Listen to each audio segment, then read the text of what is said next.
time has come once again to discuss this.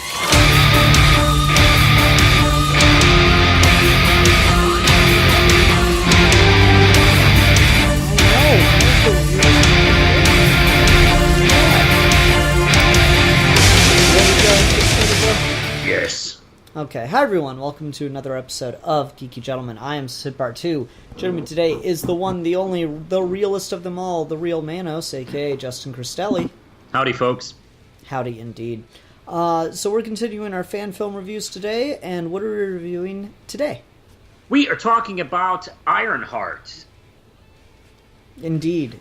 Ironheart, it starts with a spark.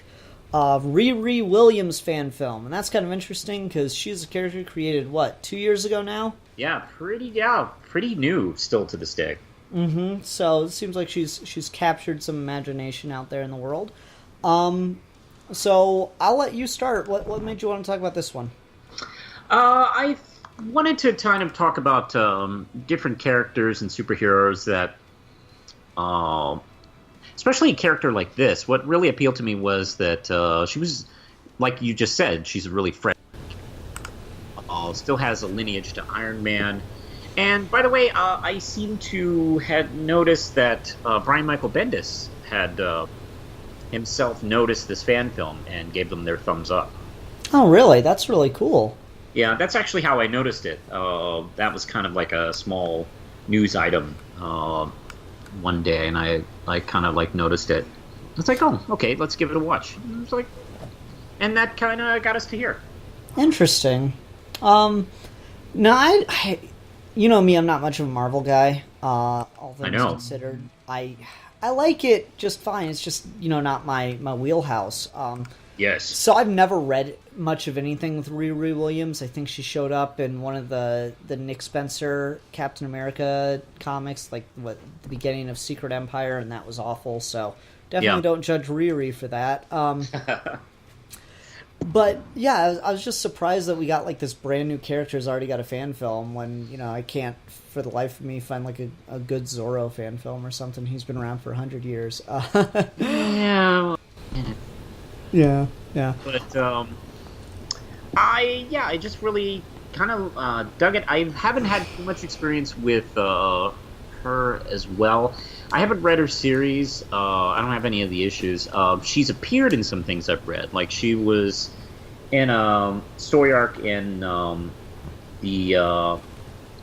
new Wolverine series, the X-23 on Wolverine, and she was pretty cool there. And that's when Tony Stark was a AI in her armor. Mm-hmm. I remember reading it, and it was like, oh, they almost have like a weird Firestorm relationship. Oh, that's a good way to look at it. Okay. Let's see. That's the instant thing that struck me. And she just recently joined the Champions. Okay. So I have some limited experience with her, and I'm not sure where we're going from here now that they're kind of busting up the replacement Tonys. With like Doctor Doom as the infamous Iron Man, and then Ironheart. I'm not sure where she's going to go solo from here. I like the fact that they gave her an original name. As opposed to like Iron Woman or something like that. Yeah, I thought so too. Or like one of the things that I wish they had like kind of solved was Miles Morales. I really love Miles Morales, but he's also called Spider-Man, and that's fine if Peter Parker is dead, but no, they're both running around being called Spider-Man. That kind of thing, kind of like, if he's not going to be like the main one, you need a different name. I don't like giving two people the same name. Dude, let me tell you about being a Green Lantern fan. Well, that's different. That's like an army of those guys. Yeah. Anyway, so the fan film itself, though, I'm a little of two camps in this. There are parts of this I really like and think are really, really well done. And there are the other parts where I'm like, yeah, this is clearly a fan film. And that's about the nicest thing I can say. I like how much of this story is told visually. I think that's really cool, and you don't get that a lot with fan films. It's not a complicated story, but they do quite a bit with just visual storytelling. I don't know much about Riri Williams. I don't know much of her from this fan film, but I get a sense of her as a person in a lot of really clever ways. Like, there's a lot of things just done with the way they set the dorm room up. Like, she's got a book, she's got a stack of books, but the top one says "How to Learn Python the Hard Way," and Python is like the biggest bitch of a scripting language ever that does a lot of complex ass shit for computer programming. That's about the edge I know about it. So anyone who wants to learn that the hard way, good for you. So that was kind of cool to see, and I mean that's something you'd probably go to Barnes and Nobles and buy that for like $10. But it's a good touch. It's a nice little addition, and I quite appreciate it for that. So yeah, there's just a lot of cool things that they do here. That you've got what is almost a silent film at points, and I thought that was pretty neat. I would agree to that, and that was actually one of the things that struck me within the first couple of minutes.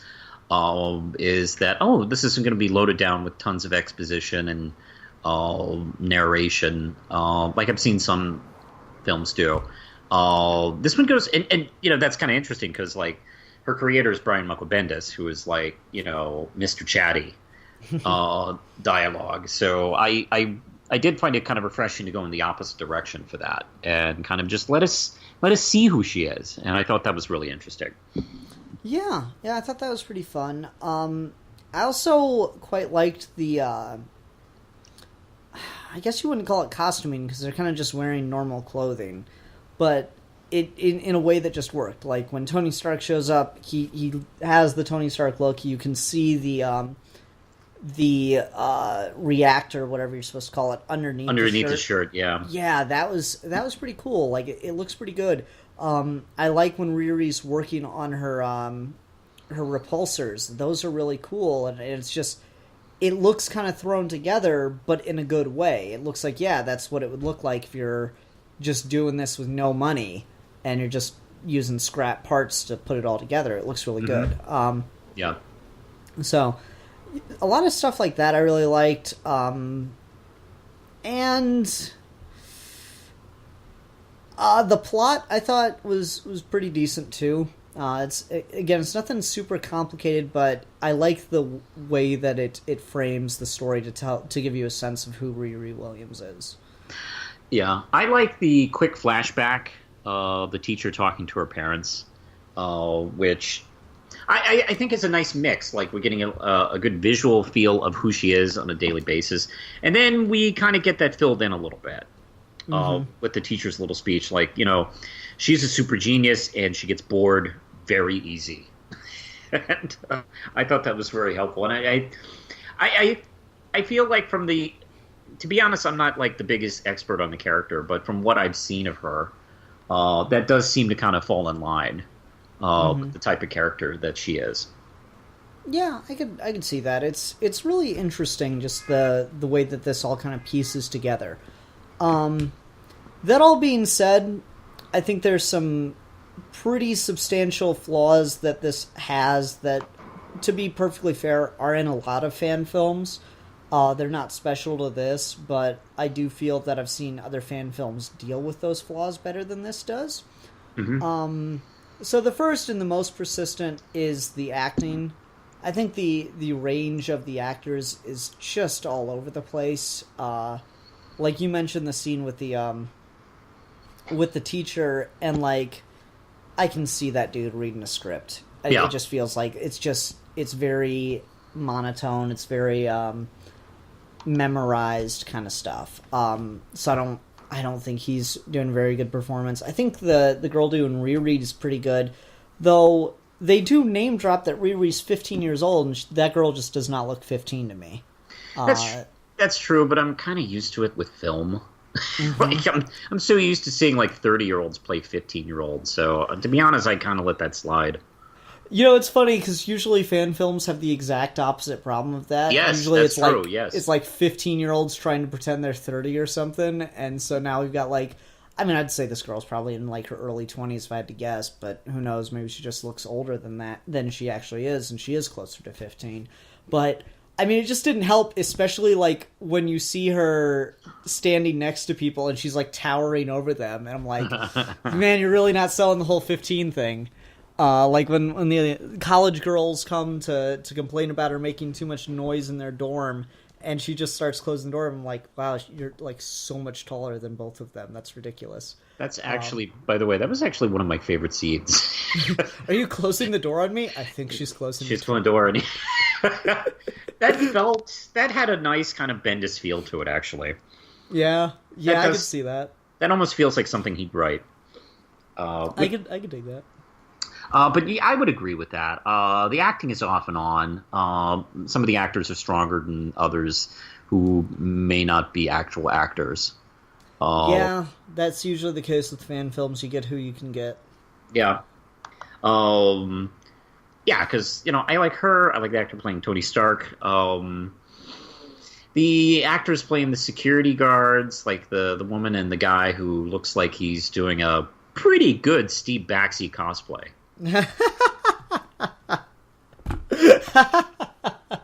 Inside joke. Oh, they were I don't know, not strong. I did like the girl playing her friend. I thought she was pretty good. And some of the champions were on and off. Like a couple of those actors I thought were pulling in decent like little performances, and a couple were a little stiff. Man, that Viv Vision though.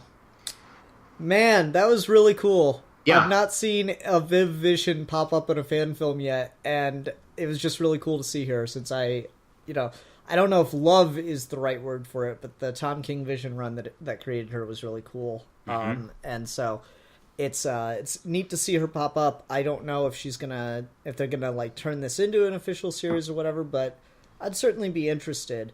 But yeah, the champions are really off and on. Like, the whole setting for that scene is really weird and just lacks... It's trying so hard to be, like, epic and cool, but it lacks a certain level of sense. And I think that's kind of, like, a fault of the directing.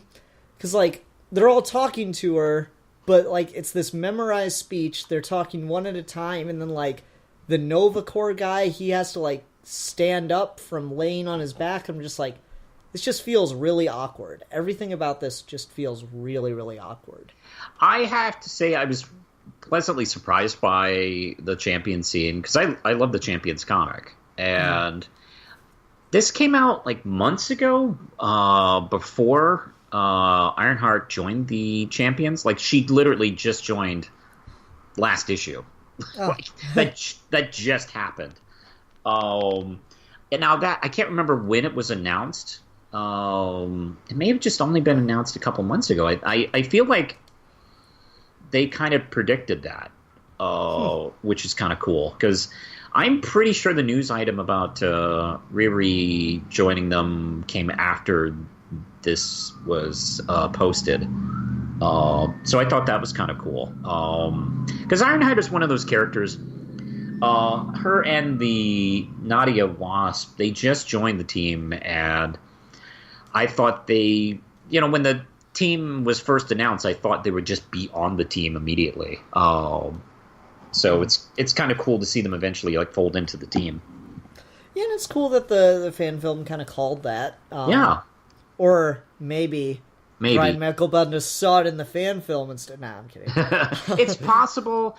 To be honest, I don't know when the story broke that she was joining the team, and if maybe that happened and they at 11th hour like added that. But I don't know. It feels, especially with the way Viv looks, it feels like it was planned and part of the the original production, not an add-on. But so I don't know who most of those are. Like, I knew Miles, I knew Viv, and I knew the Nova Corps guy just because they gave him a shirt that said Nova Corps.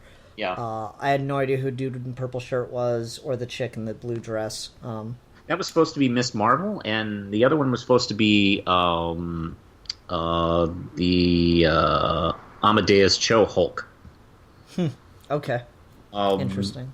I have to say, out of the group, I was actually a little disappointed in the Miss Marvel performance, because I'm actually a big Miss Marvel fan, and that characterization seemed really stiff. Okay. Like, that's not kind of how she behaves. Mm-hmm. She seemed really monotone. Gotcha. All right, then the other big thing I have to talk about that's just...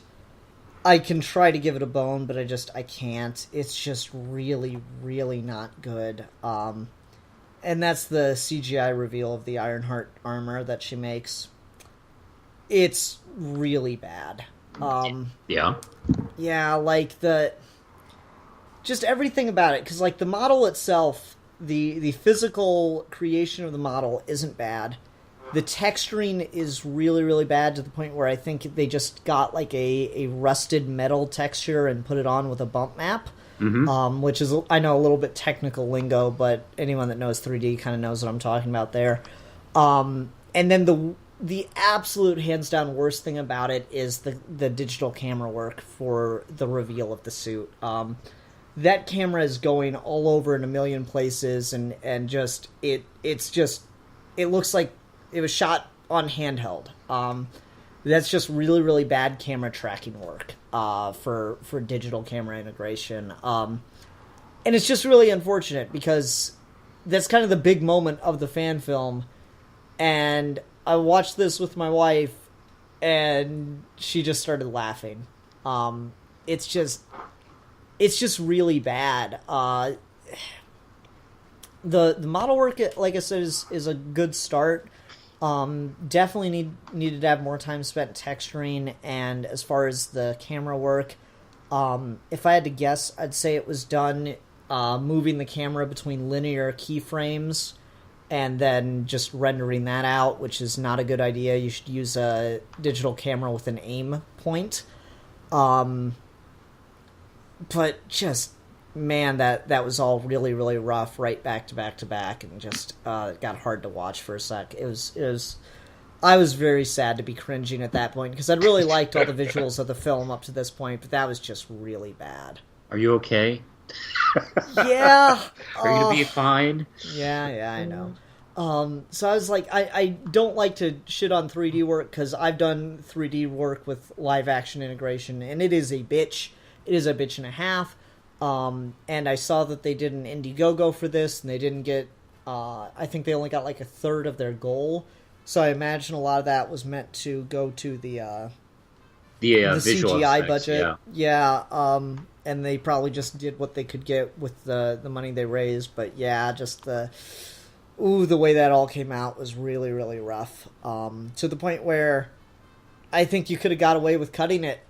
I honestly feel like that's a situation where if you can't do it well, it would have been okay to just show the armor in the background and have her try to get in it and not work, and then she gets kicked out of school. And that's what puts her on Tony Stark's radar, as opposed to her flying out of school. I think you could have maybe done some stuff with the character at that point. I don't know. It was just really, really rough to watch, and I don't think the story really needed that to work either. I feel like you could have gone places, because ultimately she's done with school after it anyway. I don't know. I'm not sure, like, if this is maybe an adaptation of something, and that's why they felt they had to put it in that way, but yeah, I just didn't. That was hard to watch. Yeah, I wish I'd read the first appearance of the character to really know that. But yeah, I can't really say for certain. Yeah, but just, man, you know me, I love my CG work, and so it's really hard sometimes to watch. It just looks incomplete. The texture work is, again, really, really bad. Like, it just looks like a single image file kind of textured over the whole thing, and then with the bump map applied to it. I guess the worst part about it is you can go on free3dmodels.com, download a pretty decent Iron Man armor texture, maybe just spend a couple hours modifying the armor to look like it's more built for a woman, and it probably would have looked better. is all it comes down to. And I don't know what the feeling would be there. I mean, if it's on a free website, I don't think you should feel bad about using it, but it's neither here nor there. But yeah, just not happy with the armor in this one, which is disappointing because it's such a big moment in the film. Yeah, I guess I'm not as upset about it. I definitely was. I don't know if I'd say disappointed because to be honest, this is kind of what I expect when I see fan films. Like when we see like the not the Tetris, the Metroid. When I see fan films like the ones for Metroid, I go, wow, whoa, wow, that's incredible, whoa. But when I see stuff like this, I go, yeah, that's pretty much what I expected. Yeah. So I don't know. I don't hit it as hard. I don't hit it as hard. I mean, it doesn't look good. I'm not going to even like remotely disagree with that at all. I like the when it's first introduced, we see that digital background for no reason behind it. Yeah, I don't know what was up with that. It's like, now Megatron is now Galvatron. And these are his sweeps. But I don't know, that was an odd choice. But I'm still fine with the story overall. I don't think it damaged it too well, but it does remind you of the low-budget nature of the film greatly. Mm-hmm. And I just sent you a link to show you what I kind of meant about you can find free models of this stuff online to use. So I don't know. It's just one of those things where I'm like, I don't feel that was a very good decision to make on the part of the filmmakers. Yeah. You do what you can, I guess. Always do what you can. Mm-hmm. Otherwise, though, what else can we talk about with this?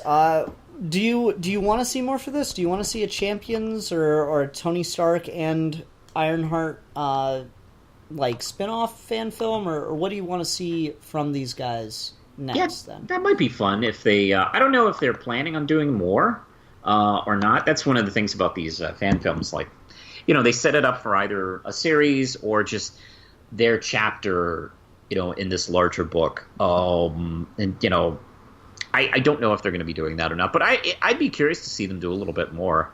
I do like the Tony Stark and how douchey he looks a lot.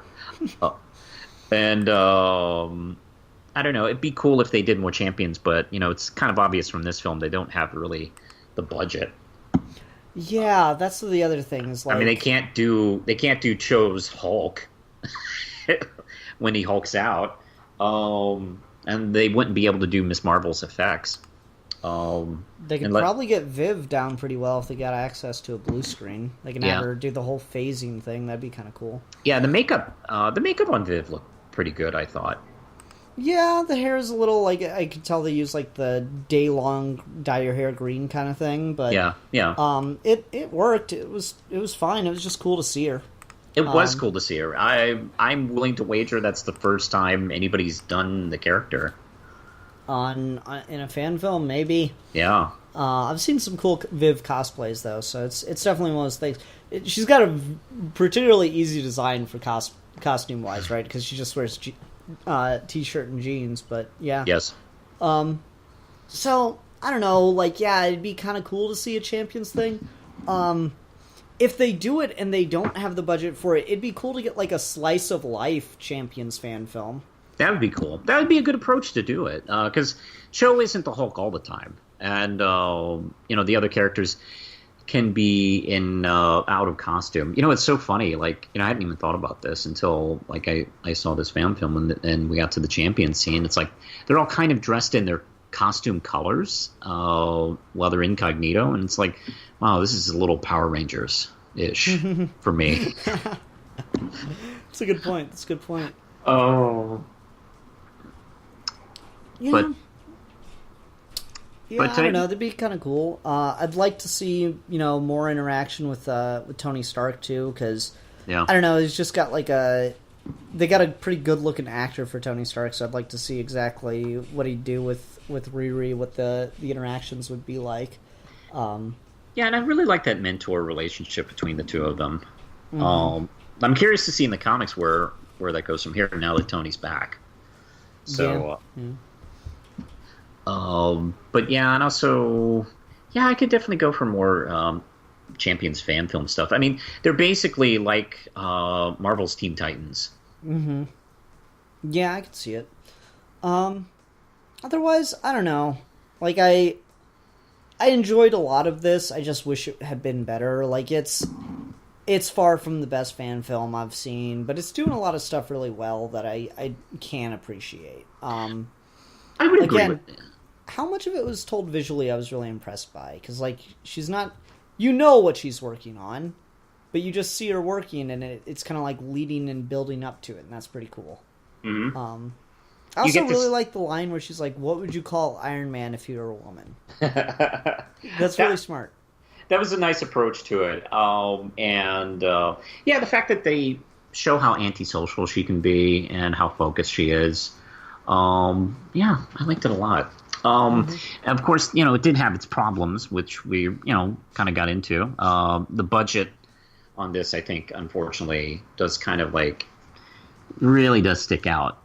It's kind of obvious because some of these fan films are really good about hiding their budget. Like the Spider-Man one we did just recently, I think worked really hard to hide its low budget. And this one is just too. Maybe it's just because the Iron Man, maybe just because the Ironheart armor is just too blatant. You can't overlook how cheap that looks. No, you're right. It's really hard to do anything about that if you don't have the budget for the CGI or don't know anyone who can do it. It's interesting because you think Iron Man, if you can just get away with the CGI, would be one of the easier fan films to do because you can do so much just inside the helmet. Yeah. And I will say that looked great. Oh yes, thank you. I totally forgot about that. That looked really good. Yeah, the HUD display looked really cool, so that was fun. If you can just get away with quick flashes of the CG, you could probably get away with a lot for an Iron Man or Ironheart fan film. Or hell, talking about cosplayers. I've seen some cosplayers do some pretty damn convincing, Iron Man armors. It's too bad they couldn't have hooked up with somebody who may have had something, already existing or something they could have, fashioned for the film. Maybe that's what they were trying to get to the budget for, but yeah, maybe. Or maybe they were always going to do it CG. It's really hard to tell. I feel like there's a lot to say for the direction of this. I just feel like that knowing what to do with the reveal of the armor itself was not something they thought through a lot. And it's just what it is, I guess. Possibly, but I really did like the storytelling on this very simple kind of example of who the character is. I thought it showed quite a bit of talent. So I'd be curious to see what this filmmaker could do with a budget. That's fair. All right, you want to go ahead and move on to ratings then? Yes, I do. Okay, why don't you go first? I'm curious where you're coming down on it at. All right. I pretty much said a lot of what I felt right there. I think there's quite a bit of talent in the way this was created and the pacing of it. We really liked the visual storytelling. I thought this was a nice kind of really nice way this was done as far as capturing the character, and it was quite a bit of fun. It did have, unfortunately, some obvious visual flaws, and some of the acting was on and off. So I'd probably give this maybe 3 douchey goatees out of 5. Yeah, I'm going to go slightly lower because I do feel like so much of it hinged on that reveal of the suit, and it was just really bad, unfortunately. So I'm going to give this a 2.5 out of 5 Megatron anime-style change reveals. Anyway. Alright, so that'll do it for that one. Manos, I'm quite excited for next week. Oh, yeah? Me too! This is going to be great! Yeah, 12, What are 24. we doing? We're going to do a 3-part Samurai Jack fan film. Oh, fuck. Okay. Yeah, it sounds great. Now, I assume we watch all 3 parts at once, right, and talk about them. Yeah, that's the idea. Okay, good. Okay. Just want to make sure. All right. Well, everyone, thanks very much for watching. Next time we'll be talking about Samurai Jack live actions, part 1, 2, and 3. Let's see here. Seasons of Jack, The Future That Is, and Game of a Coup. So, should be fun. Until next time, I'm the Philosopher. And I'm the Realist. And we are your geeky gentlemen. And we will be discussing things.